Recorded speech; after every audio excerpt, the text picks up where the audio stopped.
So we're back here on another Couch Coach Live. We're here once again, Couch Coaches, once again, another Tuesday under lights here at Couch Coach Live. What's going on, Maui? What's up, man? What's going on with you, man? What's going on?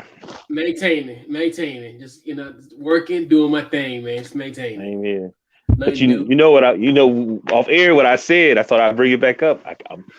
Russell Westbrook looked good in them that Laker Hey, uniform. I can't wait for the season, baby. I hey, can't wait.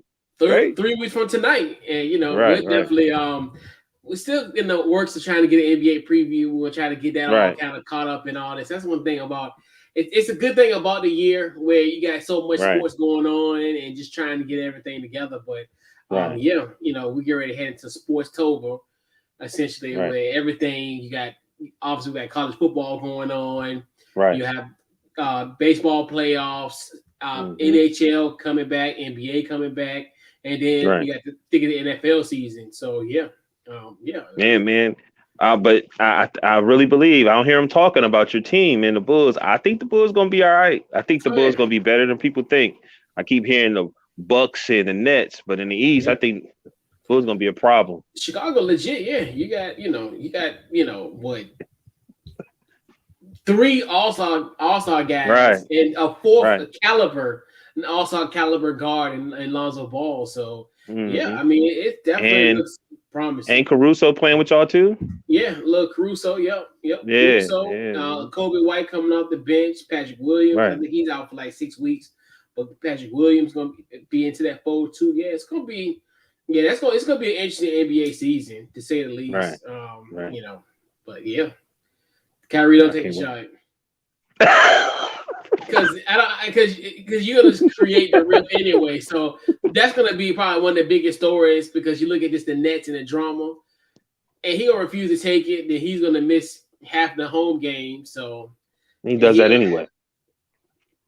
yeah, I mean in theory, but Right. hey, And they already you put know, the narrative out there. Those narrative makers made sure they threw that out there. You know what I'm yeah, saying? yeah. And that's one thing too. Hey, Kyrie don't take the shot. I want the drama in the Nets because that helps other teams in the East take care of business. Even though this is a serious topic, but we're just saying this in a jokingly manner. But in all seriousness, do what's best for you, Kyrie, even if it fractures your team and it helps enhance the Bulls' chances at this point. And but I Yeah, mean, yeah, I'm actually in this case being serious because yeah. with that, but yeah, we got a great show lined up for you. So we're gonna be talking some NFL recaps. And then at the bottom of the hour, we'll have our special guest, our guy, Miles Garrett, Fox 5 in Atlanta. He'll be joining us at the bottom of the hour. And then we'll do our NFL picks. So we definitely got a great show lined up for you tonight.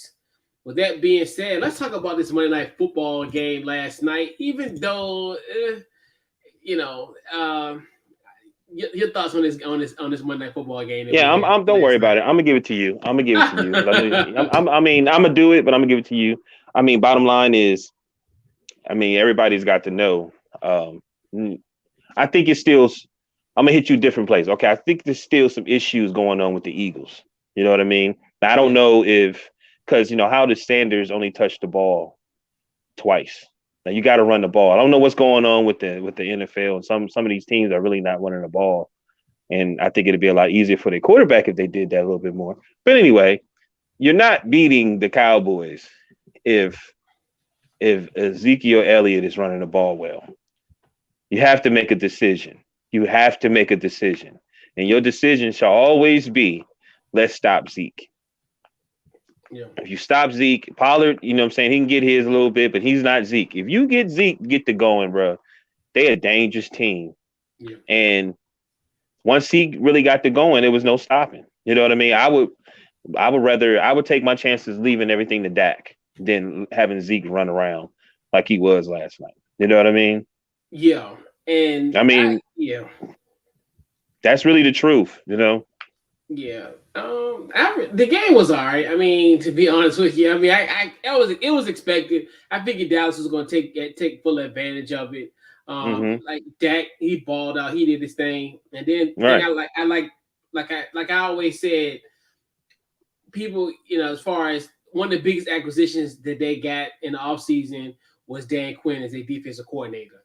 I see now that this team can force turnovers and they can get the stops when needed. Definitely in the Chargers game last week, them being able to get those those timely turnovers, and that's those are like kind of what I look at like the winning points of football. Like even though they may not have the best, as far as they do have talent on the defensive side, but then now they have a good coach in Dan Quinn as a defensive coordinator, which I think is going to make a world of difference for this team. But from a betting perspective, I enjoyed it because in theory they were the third leg of my parlay. I had over and under I bet over 51 points combined, and I think both of those teams were combining for a rich 62 points. And put me way over my limit. So I turned snack money, which was $5 to $36. So, hey, welcome to the Couch Coach. Welcome to the Couch Coach Live Show. Appreciate That's them. what I'm Appreciate talking them. about. Appreciate right. them. Appreciate but them. I watched the Eagles, man, and I'm sitting here like they passing the ball. Then Hurst looked like almost towards the end, it looked like his arm. He didn't like he was throwing the ball that hard sometimes. Yeah. You know what I mean? And then the second half, all of a sudden they starting to run. He's sneaking more, quarterback sneaking more, and they start making. I was just like, man, what is they doing? Like, are they really trying? It just didn't look well. But I don't care, man. If you really know, if you want to beat the Cowboys, you got to stop Zeke. I'm telling you, man, Zeke is something special. If he get to going. And I started watching, and I was like, look, a draw. And you could tell the confidence was getting bigger and bigger and bigger. And I'm like, man, y'all don't want that. Those are problems you don't want. But all it takes is one or two pops, and then he changed. You know what I mean? Yeah. Definitely huge shout out to Tech. Appreciate you for chiming in tonight on Couch Coach Live. So we're gonna, and huge shout out for Dallas and Philly for going over 51 points. That's all I cared about at this point. I like what did Joe Namath say? I don't care. I don't care if the Jets are LA. I don't care about the Cowboys and the Eagles. I just want to kiss you. So let me be honest with you. Yeah. And you being a Washington football fan, man, like what was you looking at in that game? Like, I know you hear the defense, you know what I'm saying? I got you. But what was your take on it? Like, what did you really see? Okay, we need to be focusing on that. Or to beat them. To beat the Washington football team.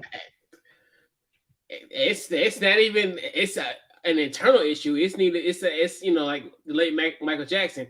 It's a man in the mirror. Before we can even focus and worry about them, we need to fix ourselves. I mean, we gotta worry about our defense. When we think about it, we're not gonna be playing Ben DiNucci or Andy Dalton come December potentially. So it's and our defense is horrible.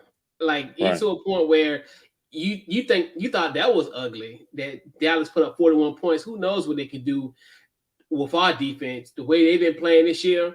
And Buffalo should have put up 57 points against us Sunday. Honestly. Right. I seen two big plays that they should have had 57 points instead of 43. It was that bad. I got you. I don't think they go. I think the Cowboys versus Washington is going to be a little tighter than what people think because it's a real rival game. You know what I mean? I don't know that Eagles game. Not saying that they really didn't compete or they setup wasn't good. It just didn't look right at times. Yeah. It don't look like Hurst should be there just yet. Because like I said, it looked like, they got him throwing so much. It looked like his arm got fatigued or something. You know what I mean? Yeah. The way the team playing, I don't even know. I don't even want to imagine how this team would be come December when we got to play Dallas. Like it's probably gonna be lopsided. It's probably gonna be ugly if they don't get their act together. No, I mean I'm just saying it's. I know. You supposed to say that. No, I mean but it's real. No, it ain't about Dallas. It's just, I don't like even playing Atlanta next week. I mean this week it's scary because it's just how they play. Like you can't like. I'm scared that Matt Ryan gonna go back to 2016 Matt Ryan and just gash us. Like, and it's a possibility. Like it's gone from bad to worse. Like at least in a point where you grant it, you say, hey, well, give a team four games, and then you see the real true test of them. But week one, okay, moral victory potentially. Oh, we held Justin Herbert to 20 points. Cool. You can go out with that. Daniel Jones looked like Michael Vick out there in those uncontested runs he had, and was throwing the ball so efficient. Mm-hmm. Squeak that win out. We actually should have been 0-3. And then Josh Allen once again, he could put up 50 points on that play in a couple situations. Thank goodness for the win, because he had a situation in that play where he threw to Stephon Diggs and William Jackson was in my yard, and Stephon Diggs was in Buffalo. Like he was that wide open. Right. And then, like I said on the Washington Football Guy podcast on the post game show on Sunday, I literally want to give Brian Daboll a fruit basket, because thank God he called the dogs on us, because damn, Mr. Trubisky was getting ready. He almost had a scoring drive. Thank God at the 2-minute warning, he took a knee, because if that 57 points right there, and I'm like, okay. So before we move on, I was speaking to my boss, you know what I'm saying? And he never really talked about football. And I was speaking. How do you feel about your coach? I like Ron Rivera. Ron Rivera is a leader. I know you do. He's one of those things, like I told people even in the jump from when he got hired in 2020, he's going to do some things that's going to piss you off, but you still got to trust him. And I'm still in that same process. It's a lot of things that he's done that's been very questionable, but I'm going to still roll with him because he's still a leader. And but that's a part of leadership. Sometimes you do some unpopular things, but I trust him down the line. Like certain things that he said, even last year, there was some issues last year. Like I think when he benched Wayne, I thought that was the worst thing that he could have done. But but that's me being an outsider comment on something that's an internal issue. He knew what was going on. That's why he benched him when he benched him, which I thought that was wrong. And then now the comments that he's saying, like I think a lot of stuff that he did this week kind of rubbed me the wrong way. He was saying, like I remember he was saying that guys was just trying to do too much and they're not staying in their position. But I'm like, okay, as you as a coach, you're putting them in these positions and they're getting their ass kicked. So as human nature is gonna say, okay, I gotta do something different. So I gotta adjust. So of course they're gonna be out there doing too much. And then he was talking about how people looked at his defense and overrated, and then he was talking about some, how do you feel as far as how people was ranking your defense, high and putting them in high regard. And he's like, well, who had those expectations? But we all knew that's the expectation coming into last year. I mean, that's the thing we knew coming into 2020 or 2021 season, that this team was going to, the bread and butter of this team was the defense, but the defense hasn't showed up. And now, of course, people are going to question that. So that's a lot of those things. Just like, but I'll still roll with them. It's like everything. You're gonna have, it's not always going to be like a happy, courtship when it comes to your head coach. But I trust him. But I mean, we'll see. I got one more before we move on. I heard you say that he was saying too many people were trying to do too much. So my boss was saying that that Chase that Young his name Chase Young, right? He was saying that he don't really know how to play that position.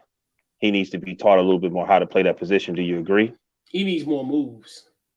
And that's the thing, and that's what's wrong with our coaching staff, where this is when coaching makes a difference. Give you an example, like what Dan Quinn and them doing. You think to yourself, oh well, and I'm glad, and the beautiful thing about it is coaches put you in a position, and they put you in a position to win. Washington, what's their issue is, we got guys who are physically better than, like, you got to think about it. That offensive line was horrible. But Buffalo's offensive line coming into the game was bad. Like, I think even Miami was getting some pressure on them, even though they were getting demolished.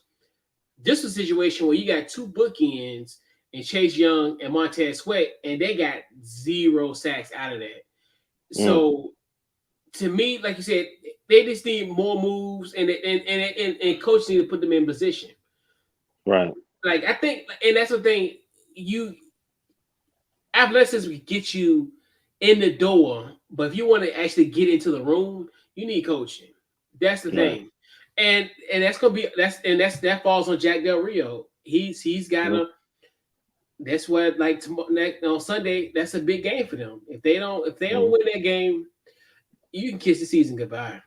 So basically, what I'm hearing everybody's talking about, you kind of agree with them a little bit. You just giving a little more lenient and more respect to Riviera Yeah, than a lot of people I'm talking to. You know what I mean? yeah, because I don't want to have that same cycle of all, because Right. I honestly, heard that too. it's because get rid of Ron Vera for what, and then guess what's going to happen? You had the same situation Right. with a coach, and it's you. That's the issue. You try to put a band-aid on a wound. Right. You need something bigger than that. You can't put lipstick on a pig and think they're gonna win a beauty contest. Right. Right. Right. And that's the thing. And it's one of those things where he's gonna have to fall. He's gonna have to have a situation, and then they're just gonna have to make adjustments. And that's all Right. that's gonna have to happen. This gotta make Right. adjustments, and they'll be all right. They just gotta just make sure they got the right adjustments. Hmm. And Jack Del Rio got to do some stuff. Scott Turner gonna have to go back to the drawing board, especially now with Taylor Heineke gonna be playing, long term at this point. Hmm. They got to figure it out. And then it was bad because they had 10 days to prepare for this team, so it was almost like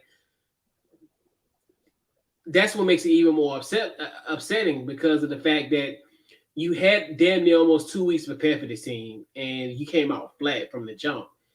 And then it's just like you can't put your quarterback in a position like you did, having him pretty much fight for the throughout the whole game, and he was Right. forcing things probably because in theory, because what I got to lose? We down 21-0. So Right. I'm just gonna do what I got to do. But yeah, Right. but yeah, All yeah, right. All right. All right. yeah. Don't worry about it. I feel the same. I feel the same way, man. Oh We yeah, we gonna get yeah, there. We gonna get there. yeah, absolutely. So we'll talk. So we'll do first. We gotta break up the downs. We'll do that momentarily. Mhm. So we'll do our first down. So is the Rams the best team in the NFC? I mean, is Rams the team to beat in the NFC? Man. I'm gonna say yes. I'm gonna say yes, even though my favorite team is the Cardinals, right? They Yeah, really excite me. I like Randall Moore. Like I really like oh him. yeah, You know what I'm mhm, saying? yeah, And but I mean, man, look at the seat. I just but I do think that division. I think the NFC West though.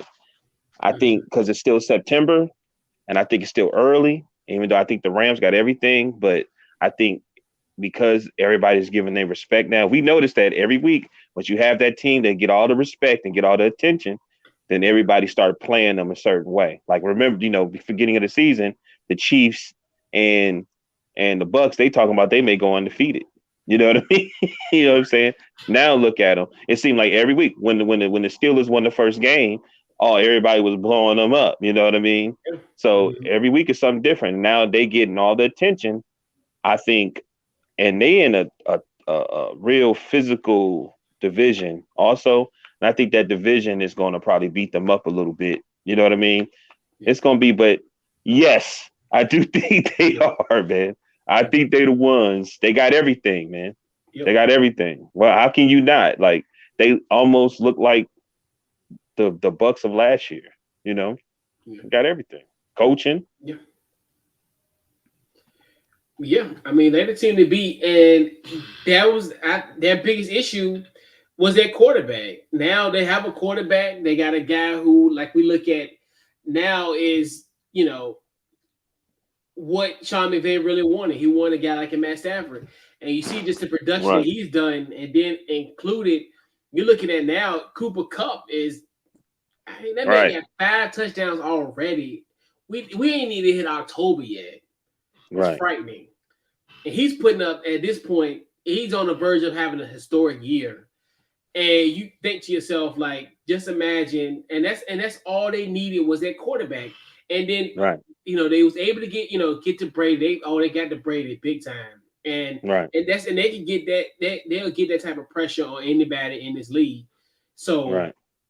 and the only really issue is their running game. Even though when you got a high octane offense like that, does it really matter? Like to a point Right. where you can still get you can still get production, but obviously they're Mhm. not like as far as a prolific run game, but they're solid. I mean, that's solid. They Right. they rank at the bottom, Like, but you really don't need much from that unit itself. right. I would rather sacrifice that to have now what you got a quarterback now, and I'm Matthew Stafford, and that's the thing. Like we said, a quarterback is the difference. He's another one where you think to yourself, I think he has 9 touchdowns already in the Right. season. So it's just like, just imagine what he's gonna do. Think about it. We still got 14 games left, and if Right. he stays healthy, trust me, they'll be hosting the NFC Championship game in LA. One thing I like about Stafford, I noticed he ain't running. He ain't, 'cause I looked at No, his rush. He ain't run. His running back ran. His running back for 20 carries, he got 67 yards. Then you look at Sean Jackson got yeah, three catches for 120 yards. That's yep, what he want to do anyway. You know what I'm saying? yep, That's what he want to do anyway. You know what I'm yep, saying? And then Cup, 9 for 96 with 2 TDs. You know what I'm saying? yeah, So like you look at that, it's like okay, he passing to him, so they're gonna have to make a decision. yep, You're gonna double him or what? yep, yep. So And yeah, that's man. why, yeah. And besides the Matthew Stafford acquisition, I looked at that Deshaun Jackson is big Right. because even though like he, obviously, situation in Philly really didn't pan out too much from him. Mm-hmm. So I figure now once he got like a quarterback in the fold like this, and if he stays healthy, it's gonna make a world of difference. He's gonna be another Right. one, and he's like you said, productive. He had a touchdown in that game Right. Right. against the Bucks. So like, yeah, you gotta sit there and you think to yourself, man, this is gonna be the team to Yeah. beat in the NFC. And I'm Yeah. telling you, and it's a collision course this week when they play the Arizona Cardinals. That if Brady wasn't coming home, this should be the Sunday night football game. Honestly, Man, this should be I this is like the this should be a Cardinals, prime man. time. This should be a prime time game. Like I wish you could flex out, but we know Tom Brady going home, and that's the biggest story. That's as far as the attention grabber. But I that'll like be the Cardinals. oh yeah, yeah, I like the Cardinals for real, B. yeah, I'm like, yeah. They're exciting. They're an exciting team to watch. Yes, they could definitely. They're scared good. And right. it's weird, like with them, and that's another thing too. When you think about like Kyler Murray, just the weapons that he got, like Rondell Moore. He's another one where coming out the That's draft, he and my dude. That's my favorite right now, B. he's a game changer. And because Yeah, he and, different. and then you think about you got him, and then you also got D Hop, and you got AJ Green, and it's just I'm a, like I mean, the first time right, I seen Antonio Brown, I was like, oh, he different. And I'm looking at Moore and his decisions, like his when he cut his decisions. I'm like, yo, he yeah, wasn't even supposed to go that way. Like, you know what I'm saying? I'm like, he wasn't even supposed to go that way. Like, where? yeah, How did you even think to go that way? And he's like one step, and I'm like, and then that's crazy. And he power, like he go, yeah, oh, shifty, like it's. Yeah, he's that dude. He's that he's dude. that dude. That Because dude. what was it? I forgot. I think it was against. It might have been their first game when he threw the mess Yeah, out. I was like, yo, yeah. Rondell Moore's gonna be something special in this league. The cool thing about I think this season is there's a lot of guys that was number one receivers back in the day. All that pressure on them, right? So they can still be somewhat the number one receiver, but they're not the ones that you're really paying attention to. Yeah. AJ Green, AJ Mm-hmm. Green, like you know what I'm saying? Boom, caught some wonderful passes. I know, it's a different team. It's not the subject for the Murray, but I'm just like, Yep. it's gonna be serious. I can't. I hope. When do they play the Rams? When the Cards play the Rams? This week. Are you Yeah. serious? Yeah, that's what I was saying. That should be the Sunday night football that should game. be But that should be the Sunday. yeah, but obviously Tom Brady going home is is more ever present than anything, and that's probably in theory, the hype for that. Well, Right, I got it. unfortunately, will supersede 2-3-0 teams. Which right? Oh, they could have played Monday night because I think we got the Chargers and the Raiders playing on Monday night. Which that's still a good team. That's still the two good matchups. But yeah, this week I'm telling you, week 4 is going to be stacked. Like it's a lot of good, like sneaky good matchups, and I definitely can't wait to dive into that. Like I was telling Lamar back in the day, I said, man, you start talking trash when October hit. You know what I mean? That's when things get different. You know what I mean? Yeah, and you sit there and you think to yourself like, man, like how stacked the schedule for week 4 is going to be a gauntlet. Like it's going to be it's some good games this week. But yeah, so before we get started, so what we're going to do, we're going to bring in our special guest. We'll bring in our guy Miles Garrett from Fox 5 Atlanta. What's going on, Miles? What's going on, fellas? How are you? I'm good, man. How's everything going? Oh, it's going good. It's going good. It's certainly staying busy over here. Just finished up some high school stuff for this week. But yeah, we're going to be busy the next couple of days. We're busy programming days. So yeah, it's good. Okay, I think you're breaking up a little bit, Miles. Can you hear me now? Yeah, I can hear you pretty clear. Here, let me put in my headphones and hear you. Oh, okay. Hear me better.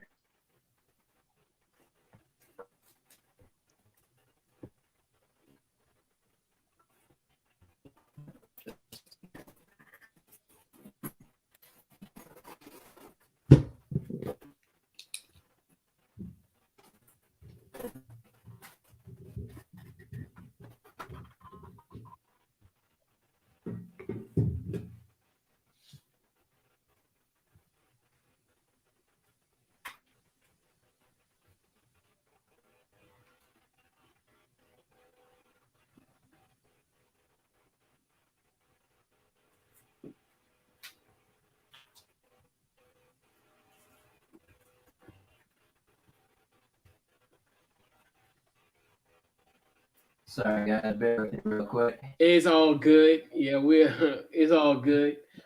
Wait on that for you. But like we were saying, going back to that, like you said, with the Ram situation, yeah, I think that was their biggest issue. Because Jared Goff is not gonna, unfortunately, not gonna lead you to the promise. But he did, but he fell off short. And then to your point, where we talked about wide receiver ones, look at like what your boy Emmanuel Sanders did the other night. Right. Like he was another one where you look at wide receiver ones who now kind of reinvented they can hide. Right. They can kind of like they ain't got to have that necessary pressure where everything has to go to them. You know what I mean? Because then that's when the injuries and everything necessarily come. So then they still a threat. You know what I mean? Like you don't hear. I hear Hopkins' name too much in that game, but I heard AJ's name quite a few times. Yeah.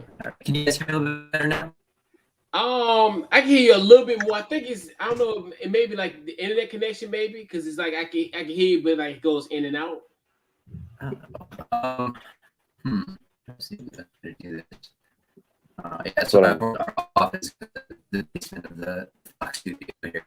Oh, okay. So that might be why. I think I can. Okay, let me see.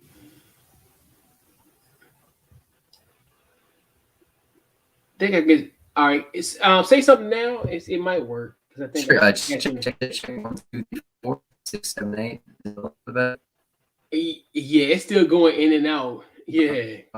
Oh man. Yeah, we just have to figure this out here. Yeah, I'm kind of confined to where I'm at, unfortunately. Oh, okay. Our office is. Gotta have everybody spread out here. So. Oh, okay. I can hang up and maybe use my phone. I just think that I don't know if maybe It The might video work. will work. It might work. Oh, Better, okay. yeah. It might work. Okay, better, I yeah. can hang up and I can give it a shot. Okay. Actually, I can hear you a little bit better now. Let me see. A little better now. I think you're Yeah. good now. I think you're Okay, good all right. now. All right. Whatever you say, as long as it's working. Yeah. So Yeah. yep. So once again, we're gonna formally introduce our guest. What's going on, Miles? Not much, man. Thank you for having me on. We're staying busy with Falcons coverage and high school coverage here at Fox. So it's good. We're staying busy. Yes, indeed. Okay. Definitely. Miles Garrett of Fox 5 in Atlanta. So the first question I want to ask you, and I've always, ever since as far as, Twitter met you, like how often do you get like at Miles Garrett, like just Twitter mentions about Miles Garrett from the Cleveland Browns? How often does that happen? It's whenever he goes off, like this past Sunday. Anytime he does anything notable, it's my DMs and my mentions get flooded. Even Instagram, which is even more surprising because I'm not verified on Instagram. Like Twitter, I guess the blue check mark can be confused sometimes. Yeah.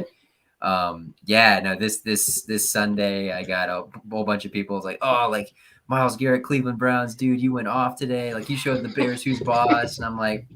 Yeah, no, it was actually really funny. There was a friend of mine who likes to play into this a lot on Twitter. So, someone will say, I think there was something on SportsCenter saying Khalil Mack or Miles Garrett, who you taking? And then like because he's blue check too. And he comments, he goes, oh, Miles Garrett TV all day of the week. And all these people immediately come after me. It's like, oh, dude, you're coming after Khalil Mack. What do you think you are? All this kind of stuff. Here we go again. So, it's all the time. I fell in that trap also because I was like, hold up. I know he's not going, me being a Steeler fan, I know he's not going to interview. This has got to be a setup. That's a sick trick. Yeah, sick game he's playing here. Then I read the question. I said, oh, okay. That one. My bad. Yeah. And it's so funny because I know I've done this before, but not on as far as with Miles Garrett, MYLES versus it's spelled differently too. Right, yeah. right. But I've had situations, I think, recent, like as a guy, for obviously your opponent this week to watch the football team, my favorite team as well. Jared Patterson, one of our running backs, and I ended up tweeting some dude, some regular guy named Jared Patterson. I was like, oh my god. Yeah, it happens to the best of us. Yeah, it's all those guys with the thing. It's funny too because one of our other reporters, her name is Kelly Price, and Kelly Price is she went missing this past weekend, and we were reporting on it. So we've got famous names everywhere here. That's the best one. That's the best one right there. But thankfully, we can laugh at this. Finally, she was safe and everything. Right. It was funny too because we were during one of our broadcasts. I think someone said it on air. It's like when we're sending things to our Kelly Price, who is safe downstairs, and Kelly didn't know that they'd made that announcement yet that she was okay. And Kelly was like, "Yeah," like she didn't know what to say because of the situation that had happened. So it was kind of funny. Wow. Right. That's yeah. So, and obviously, you're facing my team, the Washington football team this week. And guess what, Miles? I am a University of North Carolina guy. And what the hell happened on Saturday night? And your thoughts on Georgia Tech? And do you think they got a legitimate shot to make it to the ACC championship? It's funny. I actually grew up a big Georgia Tech. I didn't go to Georgia Tech, but I grew up a big Georgia Tech fan. And this was the season that, Jeff Collins was supposed to sort of put things together with these guys. It's been sort of a long rebuilding process with Georgia Tech and straying away from the option and, Paul Johnson's guys that were just, they weren't a fit for pro style offenses that, modern teams run now. So this was sort of the year that it was supposed to come together. And then it just looked weird. The first game they lose to Northern Illinois. And you're just like, what is going on with this team? This is, we were told that this is the year they're going to put it together. They've got a good quarterback. They've got a good running back, all this kind of stuff. And then they go out and almost beat Clemson a couple weeks later. And then you're like, okay, this looks like a different team. I mean, granted, Clemson looks like they have their own issues now. But, that game, you're like, okay, maybe they've got something here. And then they go out and, take North Carolina to school there. Mm-hmm. So it's the first time Georgia Tech's beaten a ranked team in the Jeff Collins era. So, Whether this is something that's here to stay remains to be seen, but to say that Georgia Tech has talent would be an absolutely correct statement. There's talent all over the field, especially at quarterback and running back. Jeff Sims and Jahmyr Gibbs are legit NFL prospects for next year, potentially, maybe 2 more years, whatever they do. But these are good players, and their defense is pretty solid too. They held Sam Howell in check while getting a lot of sacks during that game. So we'll see. Time will tell, whether they're for real or not. Again, you go back to that Northern Illinois game that they blew at the beginning. It's a tale of 2 teams. So which one shows up, the North Carolina, the Northern Illinois team for the rest of the year, we'll see. If it's a North Carolina team, then they're here to stay. Yeah, because that was just, oh my God, that was such a dominating performance. And like you said, now they're 2-2 and they're second in the ACC, and they no one wants to win the ACC this year. In the Coastal, yeah. I like it. Yeah. And you look at it and you just think to yourself, if the season ended today, Wake Forest and Virginia Tech would play in the ACC. Everyone thought. Yeah. Right. We all picked that. Like exactly. Yeah. Yeah. So the Falcons won a game. So the Falcons, barely, but in a very emotional game against the Giants, with it, Eli retired, got his jersey retired. You guys came into play and won that game. So your thoughts on the first win, and then in Sunday's matchup. Yeah, no, again, talk about a team that is sending mixed signals. It's the Atlanta Falcons. We don't really know what this team is right now. Again, they laid an egg the first game against the Eagles, and then the Buccaneers. It's the Buccaneers, but they showed a lot of promise against the Buccaneers. The third quarter, they were right there with them, putting up points. Looked like the offense may have finally found something. And then the Giants, it just looked like more of the same. It just looked like 2 bad teams going at it for 60 minutes. And then it was just like, all right, which one's gonna score maybe a couple touchdowns and win this thing, because no one wants to win it at this point. So right now it's all about improvement for the Falcons. The areas that are seeing the most improvement, I think, so far are the offensive line and the defense. The offensive line, the first couple weeks looked like a train wreck. Matt Ryan was getting maybe a second and a half to throw the ball. But the defense honestly has impressed me a lot. They've done, again, that was my biggest hope with Dean Pease, because he's had success everywhere he's gone as the defensive coordinator. And again, this might be his toughest task with the talent that Atlanta has. They don't have a lot outside of Grady Jarrett and maybe AJ Terrell and Deion Jones. It's really, it's sort of an empty bag of toys that he's working with here. But the offense, I do believe in what Arthur Smith is doing. I just think the personnel is sort of lacking right now. And, I am a Matt Ryan supporter myself. So I think one of the things with Matt Ryan is just the fact of the offense. He is who he is. He's not going to be able to extend plays. He's a pocket passer in his truest form. So he's got to have time to throw it. And if he does have time to throw it, then he's usually pretty good. But the issue is right now, and I think everyone's sort of seeing it, is A, he doesn't trust his offensive line, and B, it's a new system that he's learning, and a lot of these wide receivers and tight ends, Kyle Pitts, and especially, they're not on the same page quite yet, and you can kind of see it on the field. Their chemistry isn't quite where you want to be, because he's seeing a lot of checkdowns to Cordell Patterson, Mike Davis, those types of guys. So taking that to Washington, we'll see, because man, Chase Young frightens the hell out of me coming from Matt Ryan, especially with that offensive line. But I am feeling kind of good. I know you're a fan. I am feeling a little good about that secondary. I think that's going to be all right for this team. So in my opinion, if Matt Ryan has more than 4 seconds to throw, the Falcons have a pretty good shot in this one. Well, Miles, I'm going to tell you one thing. You're probably going to have 5 seconds. And I'm going to tell you one thing. That William Jackson III, he gonna be in my backyard, and Calvin Ridley gonna be in Atlanta, and it's going. That's scaring me. Cal Pitts versus oh my gosh, John Bostic. I think I'm having nightmares about that already. I'm thinking about it. It's like Twitter. We've been going like Washington football team. We've been kind of like going back and forth on Twitter about that type of stuff, and it's like, oh my gosh, it's like a nightmare. Like when somebody talked about John Bostic versus Kyle Pitts, I was like, oh my gosh, like I gotta worry about this for like 5 more days.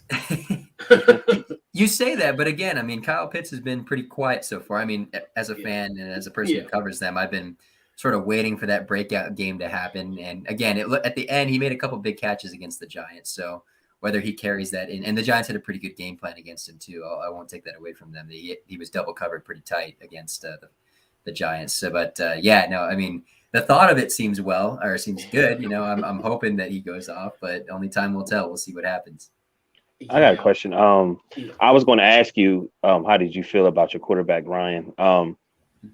How much longer you think you have that support for him? If you don't mind me asking. Now, let me tell you why I'm asking that. I'm a Steeler fan. I'm a Steeler fan.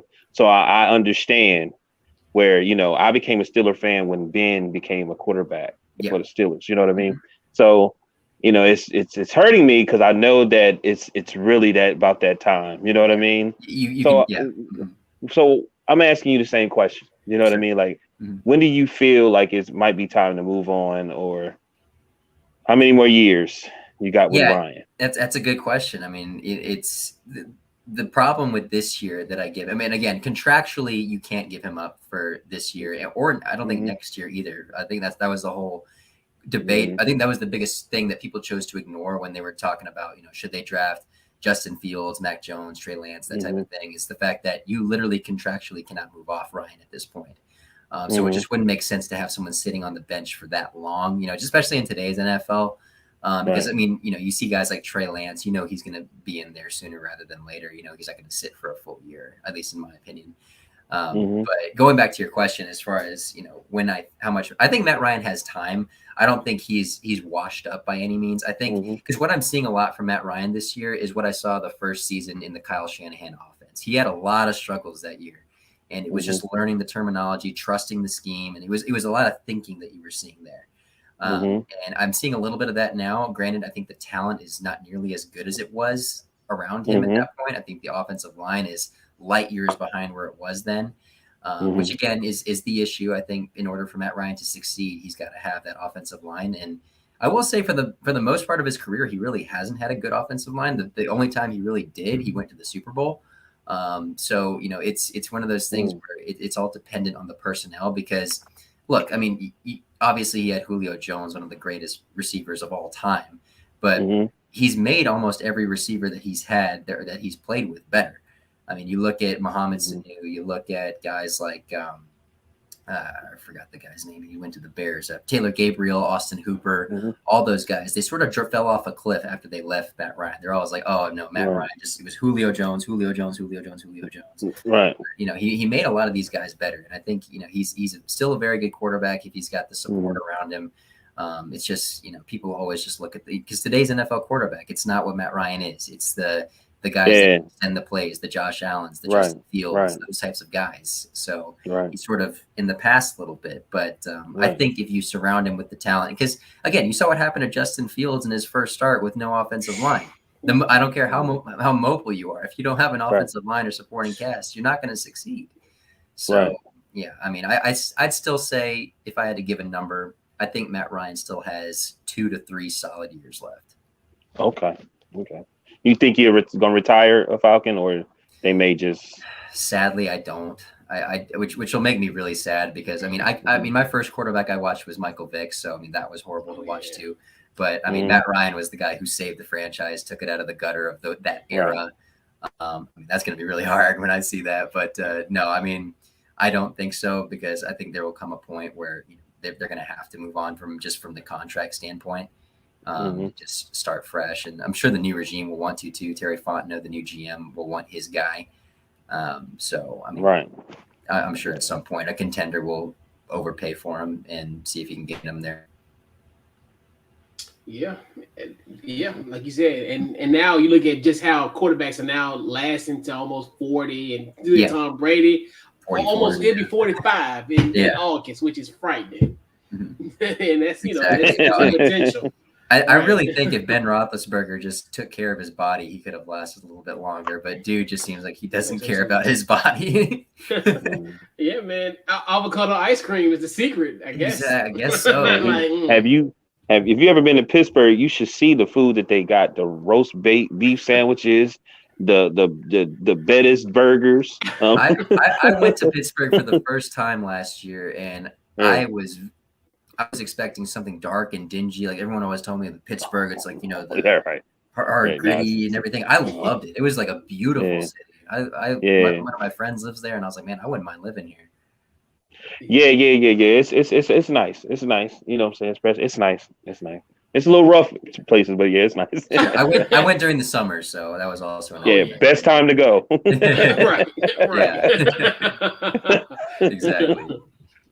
So we kind of talk about the heartbreak of Atlanta sports, but now let's talk about the team that actually gives you somewhat of a hope in the city. The Atlanta Hawks. Your thoughts on just the offseason, what's going on now, and just coming off of last year being in the Eastern Conference Finals. Yeah, I mean, I think the biggest plus for this Hawks team is everyone's coming back. They got literally everybody to sign back. Like the biggest issue coming into this offseason was whether or not they'd retain John Collins with the contract that he was gonna need on the market, and Travis Schlenk, the GM, fortunately gave it to him. Time will tell if he's able to live up to that contract, because time and time again the Hawks have overpaid for some guys who maybe shouldn't have gotten it, a la Joe Johnson, those types of guys. Getting paid superstar money when they're just stars. There's a big difference. But no, I mean, I'm very optimistic about the Hawks this year, just mostly because of how young they are. I mean, they're still kids. Like, I think the average age of this team right now is like 22, 23. They haven't even blossomed yet. I have a lot of optimism about guys like Cam Reddish, in the game, I think it was against the Bucks, where he sort of had his coming out party that we were waiting to see. We were waiting to see that Cam Reddish that came out of Duke, and all season long he'd been kind of slow. He'd show flashes, but then that game against the Bucks, it was like, yes, this is the guy we've been waiting for. So hopefully he translates that into something more. I like bringing Lou Williams back. I'm a fan of that move. Lemon Pepper Lou in the backcourt when we need him. But I mean, Trae Young, bona fide superstar now. John Collins, he's the Flash with the dunk.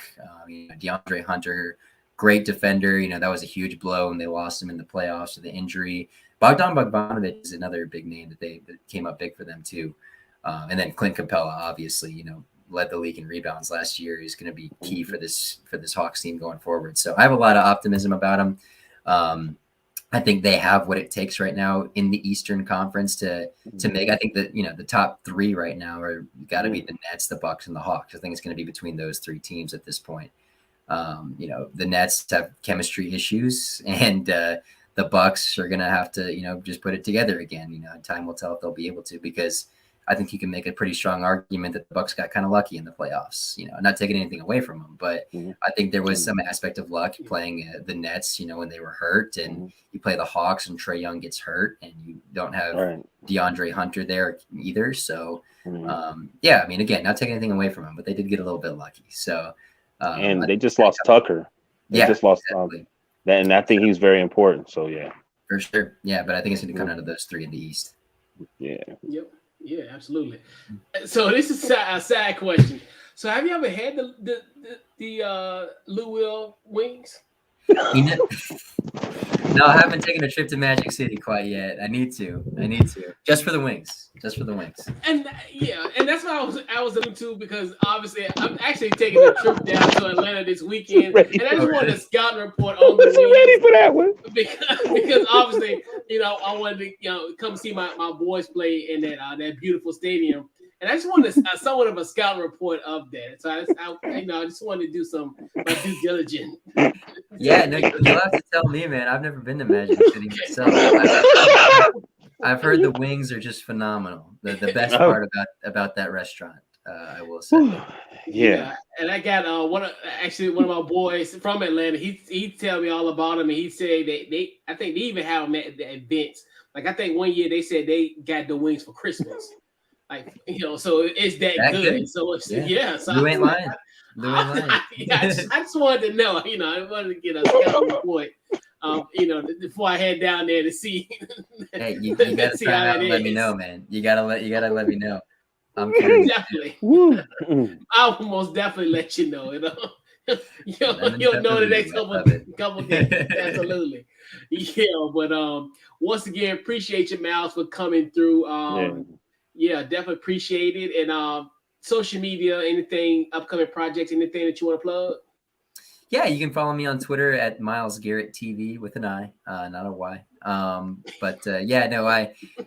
We work on a bunch of different Falcon shows. So any Falcons folks out there that want to check our stuff out, we're always doing stuff. Each week we bring on Atlanta celebrities to talk Atlanta, talk Falcons. Today we talked with Killer Mike. Last week, a couple weeks, we talked to Michael Vick and Chipper Jones. So each week we got content like that. So if you're interested in that, shoot me a follow. Yes, indeed. Yeah, definitely huge shout out to Miles with an I. With an I. The right way to spell it. So if Miles Garrett go off again next week, if he get 4 sacks again, do not add this man. Add Miles with a Y. Wrong one. Yeah. I'm just a 5'10" white dude, not a 6'5" specimen that Miles Garrett is. Yeah, but yeah, remember Miles with a Y. Now that But yeah, appreciate you, Miles, once again. And, man, pleasure. Pleasure. Yeah, and we'll catch you around, and yeah, we'll have you on. We'll get some, have you back on the show, and I'll give you a scout report on that one. Probably please do. I need to know. We'll do. Hey, but appreciate you, Miles, and appreciate you coming on. Absolutely. Have a good one, guys. Thanks. All right, take care. Yeah, all right. Man. Wait, yeah. Definitely huge shout out to our special guest, Miles Garrett, Fox 5 Atlanta. Hey man, we in this together. You can't be throwing nothing like that. You supposed to set me up. No, hey. And it hit me like, ain't that in Magic City? I was like, I've been talking about, bro. I've been talking about them wings for the longest. Oh, and then let them be boneless. Facts. I take the bone in ones this time, but yeah, man, yeah, that's how I was like, because that's probably one of the main reasons why I want to go to Atlanta is the wings. Look, it's how you ask. She was like, I got a side question. Hey, you ever had those little? Yo, we clipping that. I'm clipping that. That'll be on our TikTok. I'll definitely clip that up, bro. That was the one right there. We needed that one. That was the one. Like, man, I think I did. That was a shocker. Like, that reminded me of the Rufino joint. When I did Mr. Rufino, that was the one right there. That came out of nowhere. Yeah, man. But it was a great question.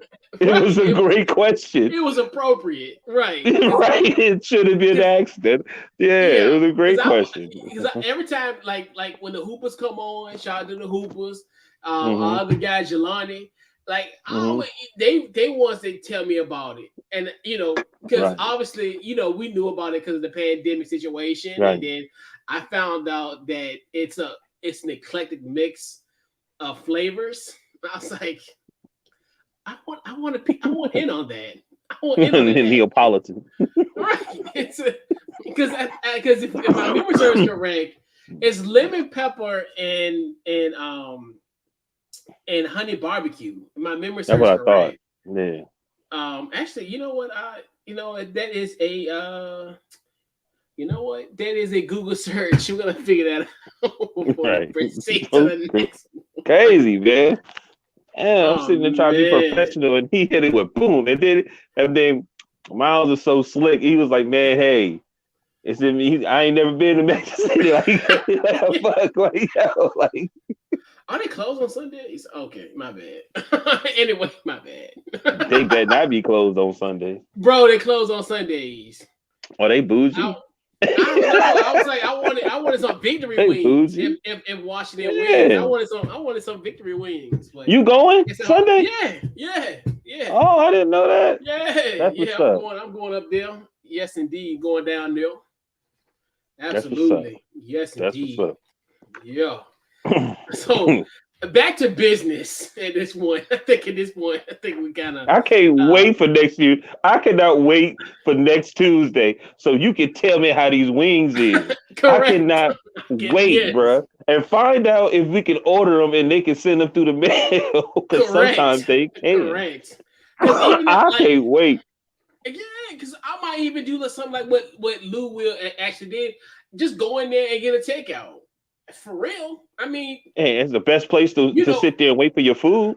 Correct. Great.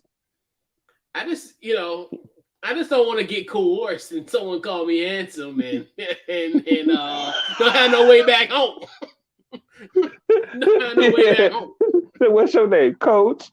What's your name, honey bun? Oh Lord. Yeah. And I could, hey, look, I know we gotta go back to the show. She's gonna be like, you want to use my employee discount? Yes, actually, I would. Here's my key. Blah blah blah. Just leave me enough so I can go home back to Richmond.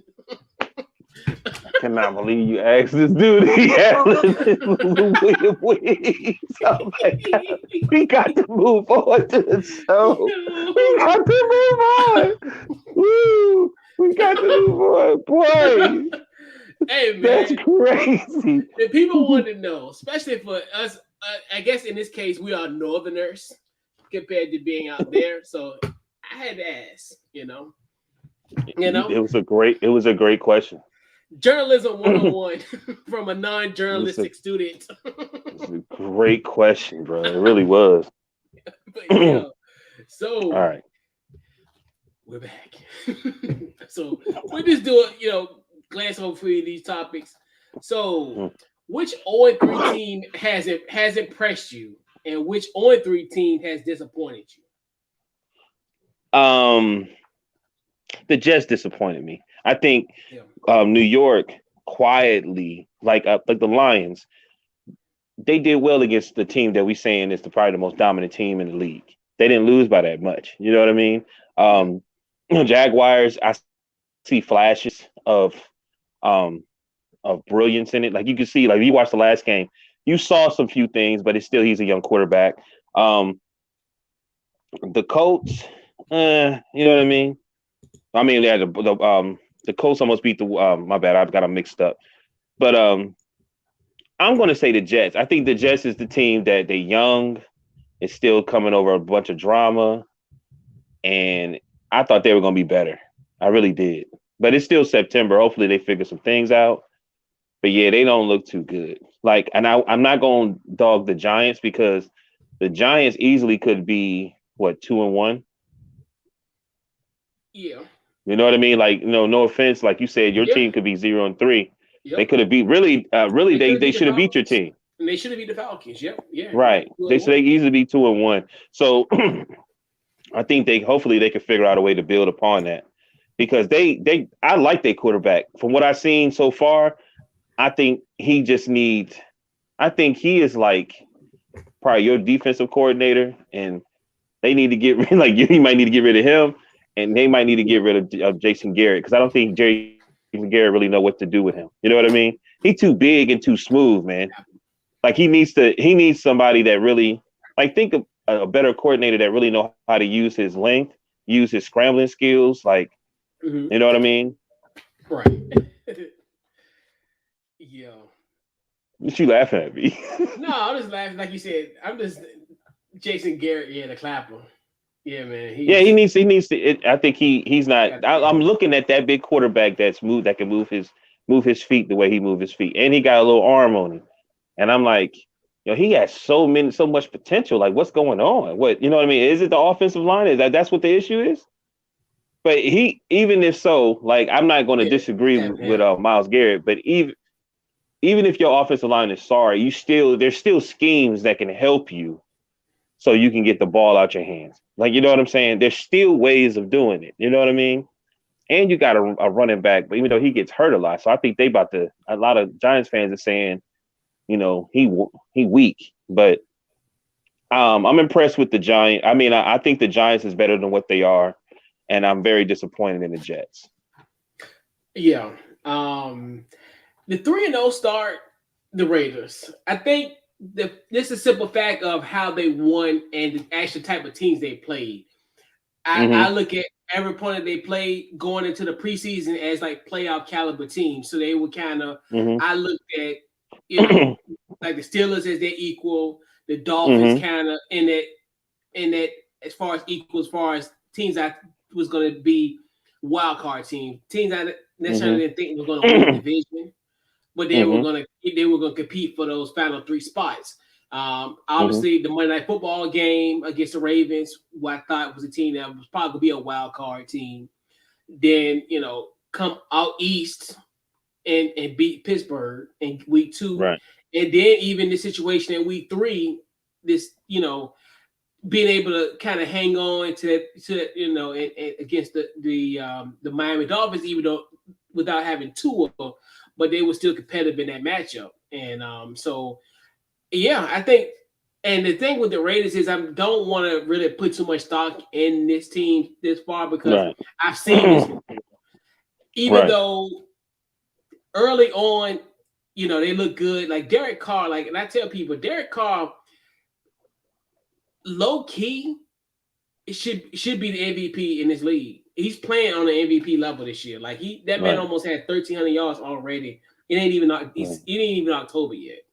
So just imagine if he gets on the 10 and he continues on this pace and if they be successful, he can definitely he's slowly creeping in that MVP. I know a lot of people talking Brady, a lot of people talking Kyler Murray, but I think he definitely has a seat at the table. The 0-3 team that I'm really shocked is the Colts. I didn't really think the Colts were going to necessarily be 0-3. I figured they were going to beat Seattle, but they lost to Seattle. And then they also obviously lost to Tennessee, and then they lost to the Rams. I figured they at least be 1-2 in that stretch. I figured at least Seattle, especially Seattle coming Midwest or really East, because Indianapolis is East, in a 1:00 start for them. So I look at that, and then even the Giants. I think the Giants, another one where, like you talked about earlier, this team can literally be 2. They're literally DeMarcus Lawrence, call away from being that, and then also the situation last week against the Falcons that they shouldn't they should have won that game easily as well. So they easily could have been 2-1, and actually in hindsight could have been on top of the NFC. We're talking about how Dallas is pretty much as at this point has taken a commanding lead in a month of September, and people ready to crown them already. And I'm like, you want to crown them? What up, crown their ass? So stupid. My 3-0 team, man. Like I said, I'm gonna say I really like. I'm gonna just be. If I'm gonna be, I would say the Rams, but I really, really, really do like the Cardinals. Man. Yeah, I really do. Yeah, they're legit. I really, really do. And if Washington can stay healthy, Kyler can stay healthy the whole year, they could be legit. The same with the Broncos. You know what I'm saying? I think if they defense is, you know what I mean? Yeah. They defense is all right, B. You know what I mean? They defense is all right. Same with even the Raiders be like, every which way. Even the whole thing, the Raiders should be doing well because they basically almost got the same team since Gruden been there. And they was already decent then. They got a bunch of Clemsons and Alabama boys, you know what I mean? That just was in the championship. And then a few people they picked up that was, kind of forgotten. And they've been playing together. They've had a few injuries. They always start off decent. You know what I'm saying? I hope they just stay consistent with that. You know what I mean? And then so I'm not shocked. But some of these teams, man, like the Raiders' schedule it ain't that crazy. You know what I mean? Yeah. Not like in years past where you think about it. I remember one year, it's like they felt like they was going to the East Coast at least like once a month, and I'm thinking to myself like, how is this like humanly possible? I think one time, I think all together, I think in 1 month, and I think that was including them going to London, was like 5,000 miles. Like it was, I mean, it was crazy. Like it was so many, it was so crazy. I think within like I don't even think it was a month. I think it might have been like 3 weeks. Right. Because I think they had to go. Because I think it was 1 year. I think they had to play the NFC East one time, and then they had to go to London the next week. And I'm thinking to myself, Yeah. that's impossible. I'm like, it's just crazy. It's a abysmal point. Yeah. I think like the hardest game they may have is like November 14th or something. I forgot what team it was, but it looked like it might be Kansas City. You know what I mean? Yeah. But shit, the way they playing, you know what I mean? They the bottom of their division, B. Yeah. And speaking of that, is it time to panic in Kansas City? Yes. You done paid him. I hate doing this. But we shouldn't be talking about people's money. But let's just be real. Pocket watching. Once a person get paid, it ain't too many guys. Once they get that big crazy check, that knows how to motivate themselves. Yeah.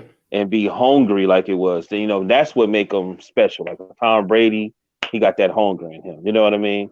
Mm-hmm. Floyd Mayweather, you know what I'm saying? He trained and worked like he broke. You know what I mean? Yep. It's just take a lot at a certain time. And and you watch the games and you see sometimes look like he's not. It's like he's not as serious as he was. You know what I mean? Yeah. And a lot of his tactics, they're figuring it out because you're starting to play a lot of quarterbacks that way. So like they're starting to play defense better against those scrambling type quarterbacks. So you're not the unicorn like you was before. So I put down, you got to go back to the basics. You know what I'm saying? Mm-hmm. You just got to go back and do the standard stuff that you was taught how to do before you did the Patrick Mahomes stuff. And you do that, and you know what I mean? Sometimes it's just throw the heater. You ain't always got to do the curveball. You know what I mean? Just go back to the basics.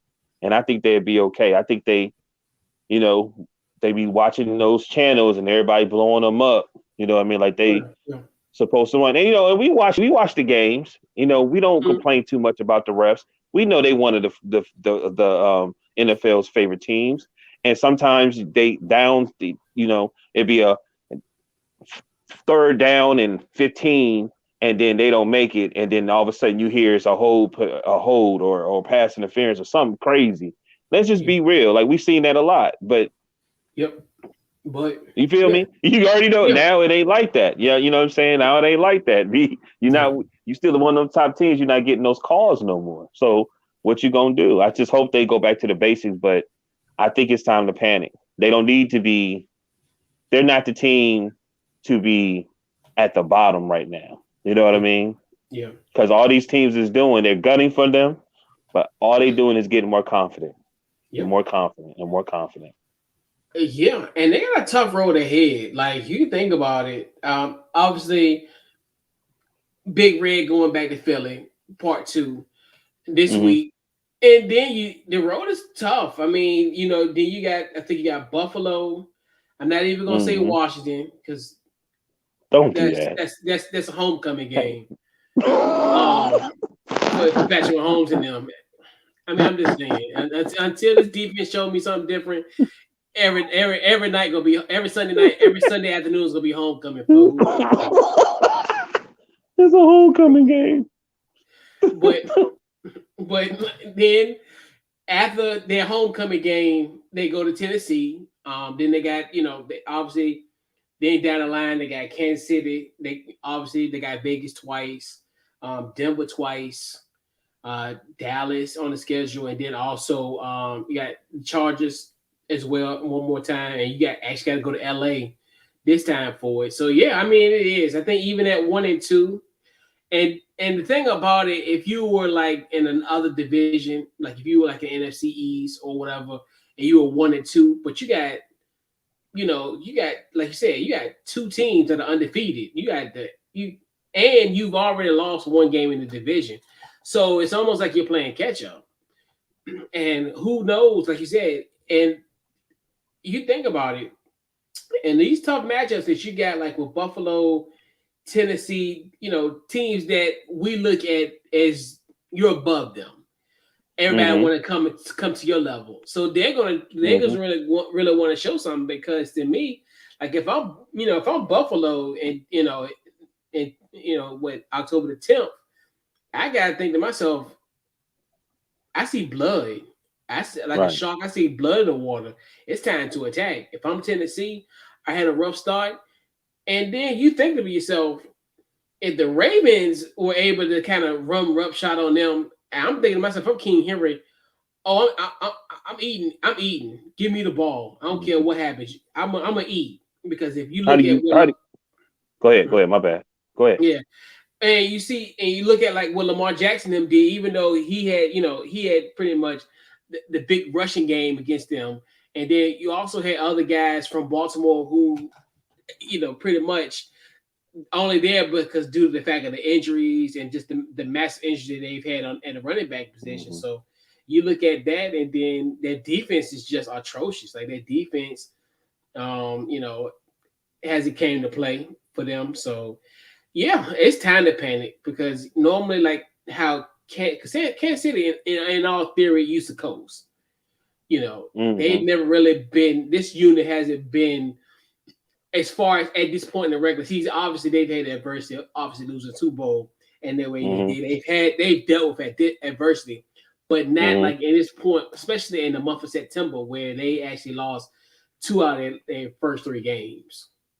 Mm-hmm. Yep. Um, how do you feel about them getting Gordon? I seen something that they signed Gordon. Why not? I think any NFL team just take a chance at him. And like you said, he's going to Okay. start on the injured reserve. I mean, and it makes sense. And that's the Mm-hmm. thing where you look at these type of situations where that's why the Chiefs are successful. They do stuff Right. like this and get guys. They get guys, and it's a low risk, high reward situation. Whereas like Right. worst case scenarios, he just stay being on the he'll just stay. What's the worst thing that happen? He's just gonna be on injured reserve, or he'll be on a part of the practice squad for the Right. rest of the year. Nothing I wrong with think that. that But they hearing, okay, we at the bottom, and they I like the fact that they make a move. You know what I'm yeah, saying? And to me, you have a guy like that, you put him injured reserve or whatever, but at the same time, it also telling me that they are feeling like they better than everybody. They need to be humbled, because you mess around, that dude right there take somebody's job. You know what I mean? And mess yeah, around, make his way in there. You know what I mean? yeah. And the thing is, it you don't it's such a low investment. You don't really, Right. and because you just don't know how the season gonna play out. You might have a Right. situation where you have a injury down the line, and then he gets upgraded from being in the practice squad to actually Mm-hmm. being on the 53-man roster, Right. and he might ball out, and he may not. Right. But kudos to Andy Reid and his staff for kicking, like we said on the Watch the Football Guys podcast. Why not kick the tires? Just like Right. when you drive, like when we was on the road, what we had to do, keep them tires, make sure your tire ain't flat. Right. And then damn, I forgot what I was about to say. But um damn, man, you made me forget what I was about to say. No, but damn it. So they got Gordon. I'm just happy that everybody was saying today, should we panic? And it's like, okay, let's just go ahead and make an adjustment. I like the fact that they did that. You know what I'm saying? But you got to remember, the Patriots, they all every year everybody would look at them and they're going to win the Super Bowl. But they didn't win the Super Bowl every year. You know what I mean? There's some necessary struggles. Like what really it's a few moves that Kansas City have, but they do need to be humble. And Patrick Mahomes can't keep doing the stuff that makes him who he is. He's got to go. He's got to also level up. You know what I mean? Like he can't do the side. He can't do some of that stuff. He got to also level up, because everybody's starting to catch up. It's so many. It's literally, man. It's so many quarterbacks that's doing the same thing that he's doing right now.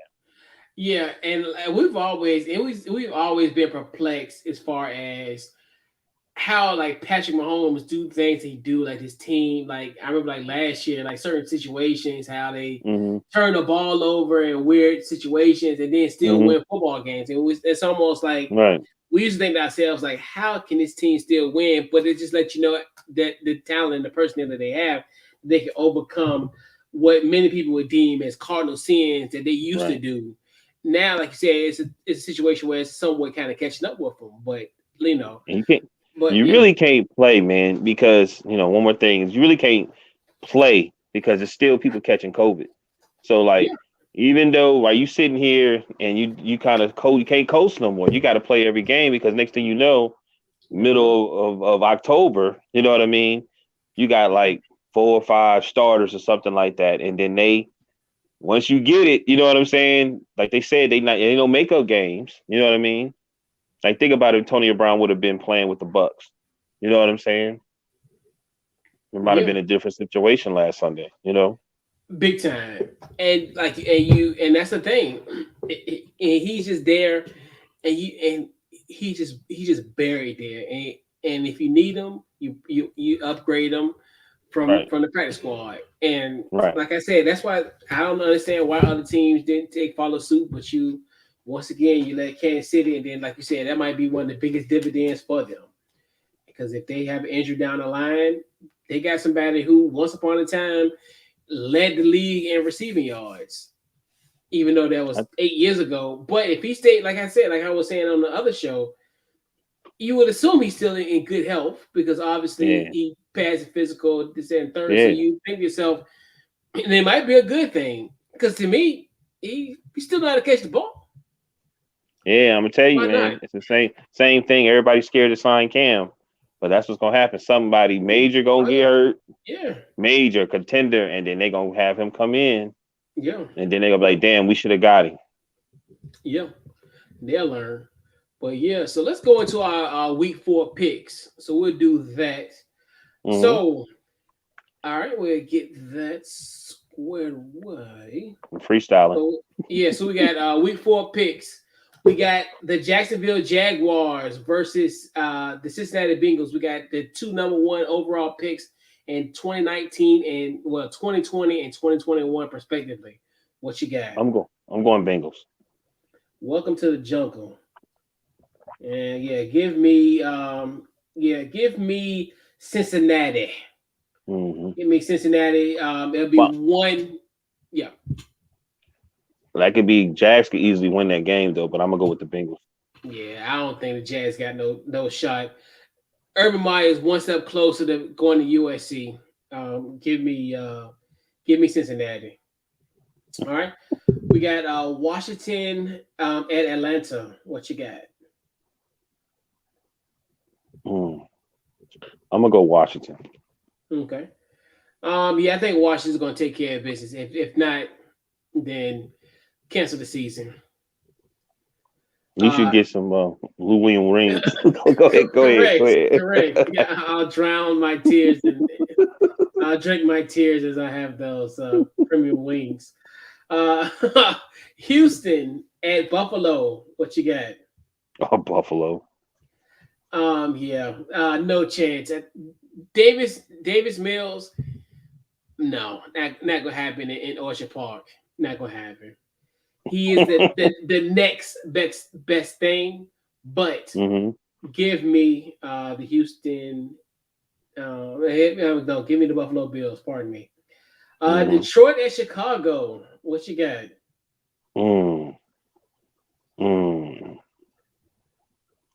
Damn, I'm gonna give it to. I'm gonna go with the Lions. Oh, no way. I got the Lions too. I got a funny feeling about this team because they've been so close to winning games. Yeah. This is going to be it. Dan Campbell is going to bite the kneecap of Justin Herbert this week, and I think they're going to get a victory. Yeah. All right, we got the Carolina Panthers at the Arlington football team. Who you got? Who? The Arlington football team. The Arlington football team. Who the hell is the Arlington football team? That team with the star. Oh my God, he was so childish. Correct. I'm going Honestly, I'm going with the Panthers, B. I'm going with the Panthers, man. He got the weapons, and the defense is good. I'm gonna go with the Panthers. Like we already know how to beat them. You know what I mean? Yeah, give me the Carolina Panthers. There's no. I hope Sam Bradford have a. I mean, Sam Donald have And a damn good fight. they already losing their mind. And man, you should have seen them today, just a smiling and speaking, Yep, I can't wait, and I can't wait till they become 2-2. holding up the lines in the fast food joints. I'm like, all right, y'all need to come on. Yep, and hopefully by Sunday's end there'll be a tie in the NFC East. But we'll digress on that one. The Indianapolis Colts at the Miami Dolphins. I'm gonna give it to the Colts. Okay. Oh, so we got the Colts winning their first game of the NFL season. Yeah. Give me the Miami Dolphins. Give me Jacoby Brissett going off against his former team. I'm not sure if Tua gonna play, but it's regardless. Yeah, if Tua play, I'll give it to the Dolphins, but I don't think he's playing. All right. We got the Berea, Ohio colors versus the Minnesota Vikings. The Browns. Oh, he got the Browns. Yeah. No. I didn't pick. I'm not picking. I am not picking the Browns. Okay. I like Cooks. I like Cooks, man. So I'm going with the Vikings. Yeah, I did that because like I did the all in football thing. I know you're disdain for the Browns, so I said the Berea, Ohio colors. Yeah, I can't stand them because they brown color. Yeah. The Giants at New Orleans. I think this one is going to be in Jacksonville, if my memory serves correct. I think this. I'm picking the Giants. I think this might be their first one. That would be an interesting game. Give me the Saints. I think the Saints going to take care of business. We got the Tennessee Titans at the New York Jets. The Titans. Yeah. Poor little Zach Wilson. He'll have to pack his lunch, and I think the Tennessee defense is going to eat it. He going to go home. He going to be hungry in that matchup. And poor kid. Mama said days are gonna be like this, and you're gonna have another one this week. So. And are they gonna be in Tennessee? Actually, it's gonna be in New Jersey. Okay. So they'll be at home. Kansas City at Philadelphia. Big Red goes back to Philly one more again. What you got? I'm going with Kansas City. It's his nickname, man. But and definitely huge shout out to Andy Reid. I'm glad that he's fine. I know there was reports earlier on Sunday that he actually had to go to the hospital. They rushed him to the hospital in an ambulance, but he's good. I think he can be back in the facility if he won't today, but he'll be back either tomorrow or whenever. But definitely huge shout out to Big Red. The game of the week potentially. We got the Arizona Cardinals versus the LA Rams, and this will be in LA. I'm picking the Cardinals. Okay, we got Arizona. Give me the Los Angeles Rams. These are not our father's LA Rams.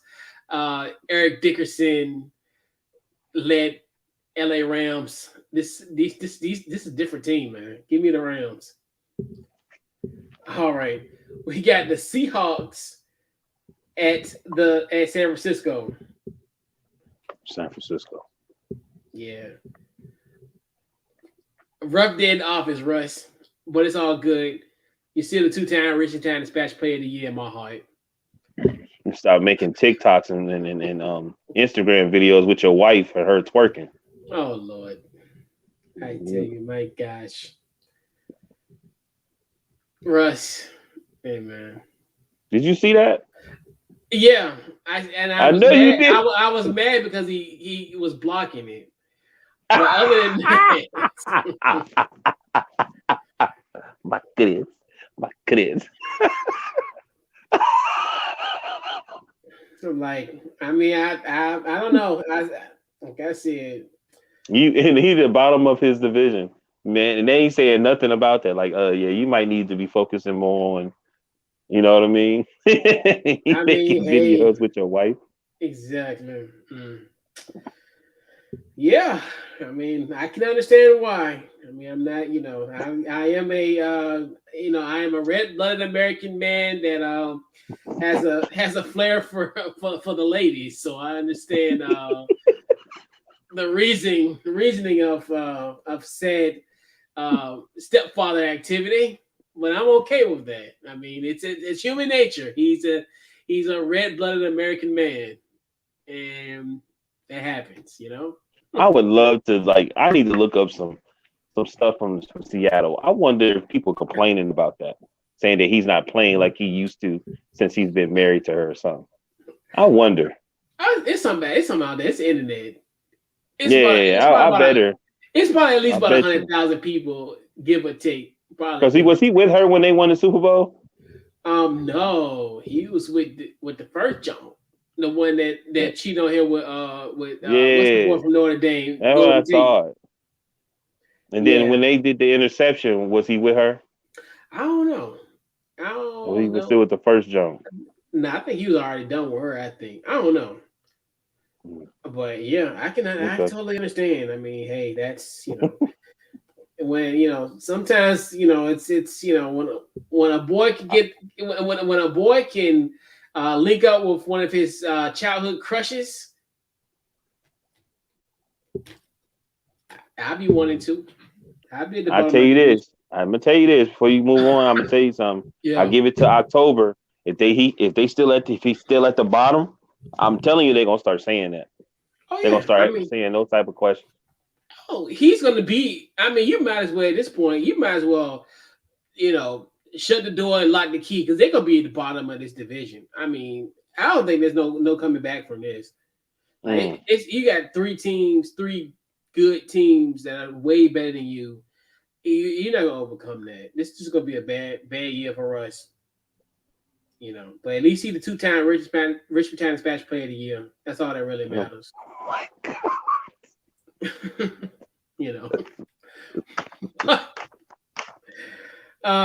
We got Baltimore, and Denver. What do you got? I'm gonna give it to Baltimore. Okay. Yeah, I'm gonna give it to Baltimore. Give it to your rivals, your 495 rivals. You know how it is, man. Lamar Jackson. So you know how it is. Yeah, you know how it is. You know how it is. Yeah. When the avenue was the avenue. I am from Ohio, so I'm always gonna go for the real Cleveland Browns. Yeah. But the avenue, shout out to the avenue. After we're gonna watch Healy. We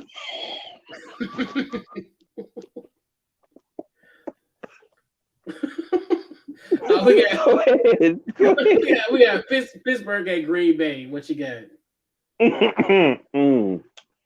Oh, why would you do this to me? What do you mean? If Watt play, I'm gonna pick Pittsburgh, but I don't know if he's gonna play. So I'm going Steelers. You go okay. Yeah, I'm not gonna do that. Yeah, I got Green Bay. I bet you do. But hey, we got them in 3. Well, we got them in like almost a month. Hey, they only won. They won 2 games or 1. Green Bay 2. All right. Yeah, they won 2. Yep. Shit. We got the Sunday night football game. Tom Brady comes back to New England. We got everybody. We got Al, Mike, Chris, Drew, Mike Florio, and Maria Taylor. What you got in this matchup? I mean, I'm going with the Bucks. So I think Antonio Brown ain't gonna be back yet, right? I don't know. I think because he's still in that COVID, the CV-19 protocol, right? Yeah. So yeah, I don't know. Was that 10 days? It's supposed to be 10 days. Maybe. I think he potentially should be back because you have to have 2. Yeah. I think yeah, you have 2 negative. I think Joe Rogan changed that because once he got it, I think it was like 2 days later he had did all this extra stuff. You know what I mean? The zinc and all that type of stuff. Yeah. And I think You keep going until you get 2 negative or something like that. Something like that. They do sound familiar. But Haley, give me Tampa Bay. Like Tampa Bay, like do they like Tom Brady, like especially coming off a loss, because initially I thought they were gonna win. Hence my 11-5 last week, which I think pretty good. They let me down. Washington let me down. A couple others let me down. But I figured what was gonna happen is they was gonna have that big statement win game in LA, and then they gonna fall flat in this game. But no, they Tom Brady by 50. It's gonna be an ugly game. Like, and Bill Belichick gonna be 1-3 when we wake up on Monday morning. Hey man, some of the worst Cleveland losses. You know what I mean? He's back to who he really is. I hate to tell y'all that. Mac Jones, I think he's gonna have a bad game. Mac Jones, but yeah, Tampa Bay is gonna take care of business. It's gonna get ugly. You know what's bad about Bill Belichick and the Patriots is that they had all that dominance for so long. So do you know these coaching staffs and all these coordinators and these ex-players that are coordinators? You do know that they got a chip on their shoulder to tear that damn team up. Oh, yeah. You know what I mean? You know what I mean? So they're not taking nothing lightly when it comes to the Patriots. Yeah, because he's been pretty much everybody's way. I mean, when you think about it, he's been everybody's way. And to conclude Monday night, we got the Las Vegas Raiders heading to LA to play the Chargers in beautiful SoFi. What you got?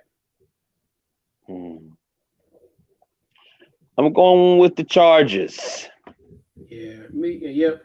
And just imagine being in LA. You got 2 good football games going on within a 36-hour time period. Oh boy, I'm so jealous. It's not fair. But yeah, in the words of Arnold Schwarzenegger, "Go Chargers, go!" Come on, man! I got the Chargers winning this game to round out week 4 of the NFL season as the calendar turns into October. So let's put a bow on this week's Couch Coach Live, man. Any game balls we give out this week? What you got? Thank you. I appreciate you. You did. Woo. We can move on. Okay. I'm giving it to. Because we kind of talked about it with Miles. So it's like, okay, cool. I appreciate it. Yeah, I'm giving it to. Hopefully, I don't mess his name up, but Trayvon Henderson of the Ohio State. Ohio State. 3 games in, man. You know what I'm saying? I'm sorry, 4 games in, and he's at 46 attempts. He's already at 439 yards, 6 TDs, and he's from freshman. He's a freshman, and he's from Good Hopewell, Virginia. You know what I mean? They lost that game. They lost the game that they lost. They really didn't give him the ball that much. Then the next game against Oregon, he lit them up for almost 300 yards, 277 yards. Record. You're a freshman. You know what I'm saying? So maybe you should have done that in that game. So, word, man. That's what's up. Shout out to Trayvon Henderson, man. You know, doing this thing. And shoot, he torched the fight LeBron James the other night against Akron.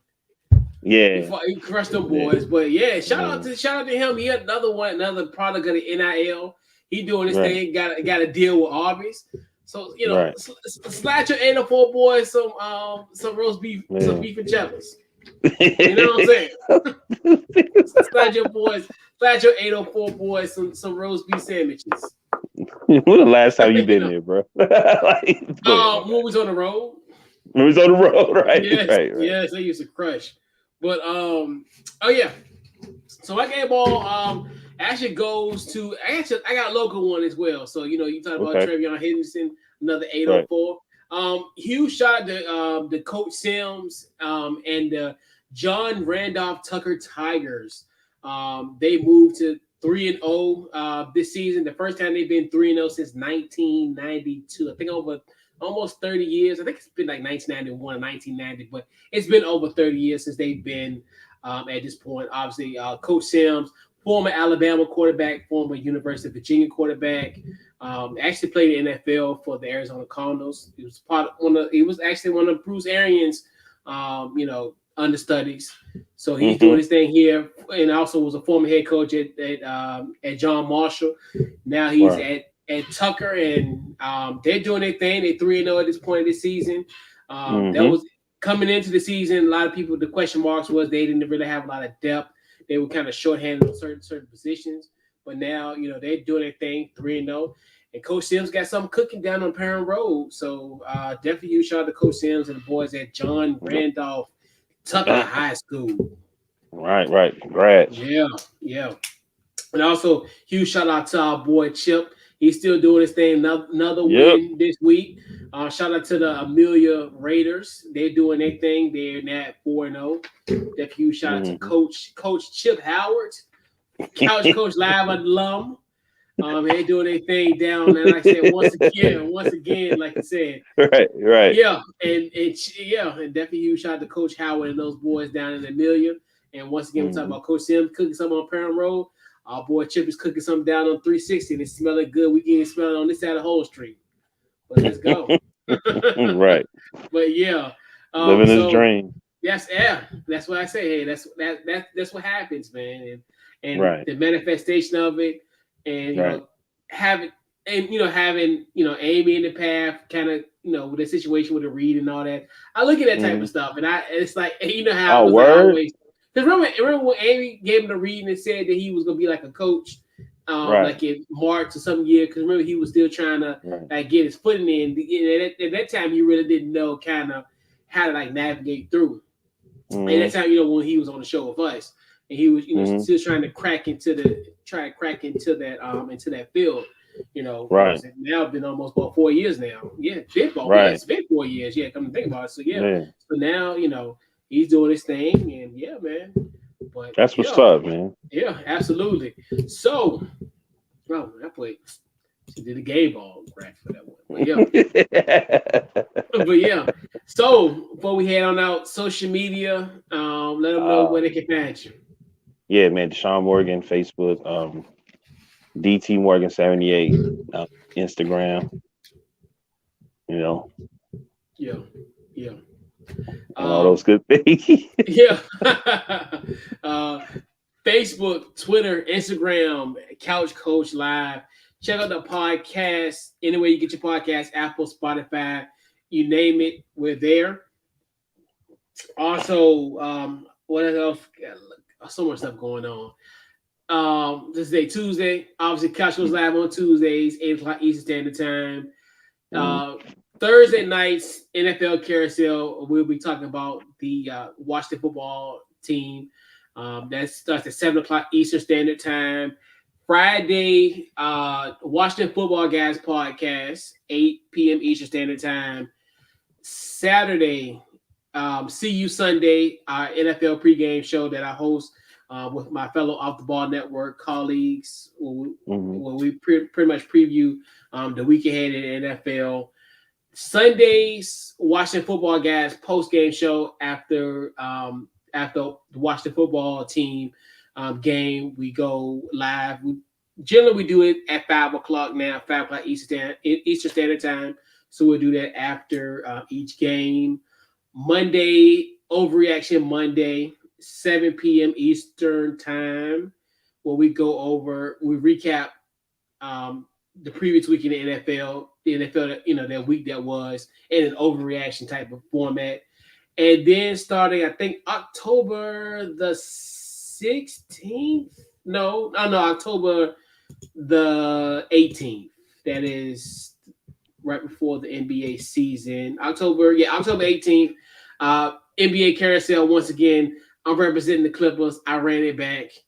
After his historic season for the LA Clippers last season, I'll be back representing the LA Clippers, and you can check that out on Monday, starting October 18th at 8 p.m. Eastern Standard Time. But world domination, bro. That's what we have to do these days. You the Off the Ball Network Nick Cannon. I swear you are, bro. Dude, but it's fun, man. I enjoy it. I know. It's so cool, it's like you said, it's another thing. You just doing your purpose. And you just figuring it all out. That's all it really boils down to. And just enjoying the ride, week in and week out, show by show. Right. That's all I can do at this point. Yo, before we get off, I cannot believe you asked him. You ever had? I got a side question. Have you ever tasted Lou William pepper wings? That's so funny. I can't believe you asked me that. Hey man, I just want to know the hype. Every time like someone has been to Magic City or been to Atlanta, I really have to ask that question because did you save that question? Did you have it before you even? No. Or you just did on the fly when you were talking to him because he brung it up. Yes, because he said Lou lemon pepper Lou, and I like lemon pepper Lou, yeah. And that was a quick off-fitting. That was a quick one. That was audible. Omaha.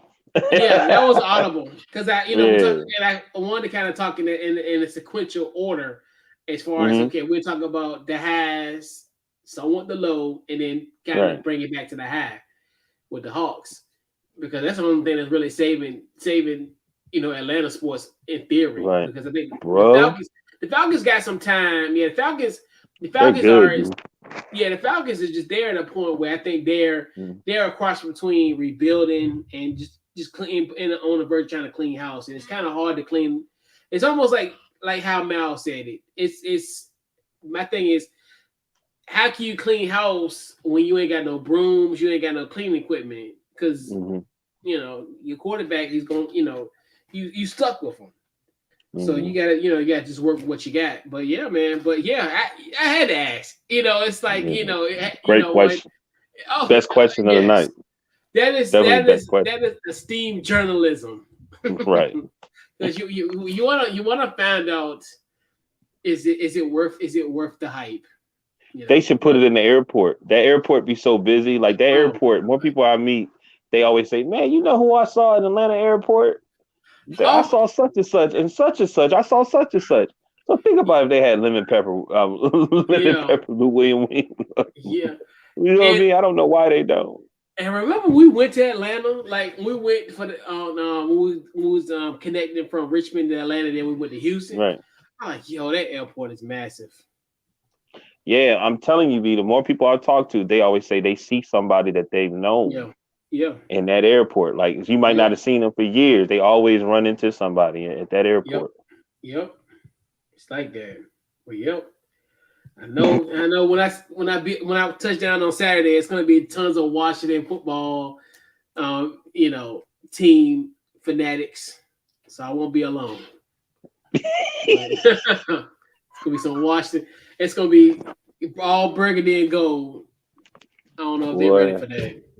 I'm trying to tell you, you're hilarious. But yeah, I had, we had to ask the $1 million question, and we got $1 million response. So huge shout out to our guest, Miles Garrett with an I.